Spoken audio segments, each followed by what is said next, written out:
राज्यातील स्थानिक स्वराज्य संस्थांच्या निवडणुकांचा अखेर बिगुल वाजलेला आहे। मात्र प्रचार अंतिम टप्प्यामध्ये आला असताना आता काही जिल्ह्यांमधील नगरपालिकांना आणि निवडणुकांना काही प्रभागांमधील या प्रक्रियेसाठी ब्रेक लागलेला आहे।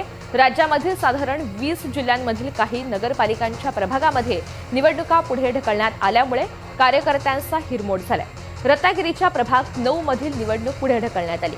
त्यामध्ये पुणे, सोलापूर, चंद्रपूर, यवतमाळ, अहिल्यानगर, धाराशिव, नांदेड, रत्नागिरी या जिल्ह्यांचा समावेश आहे।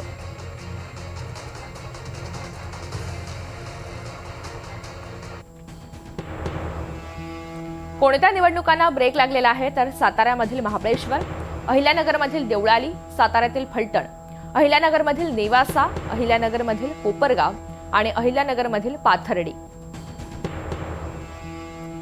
पुण्यातील बारामती, नांदेडमधील मुखेड, सोलापुरातील मंगळवेढा, लातूरमधील रेणापूर, अकोल्यातील बाळापूर आणि अमरावतीमधील अंजनगाव सुरजी।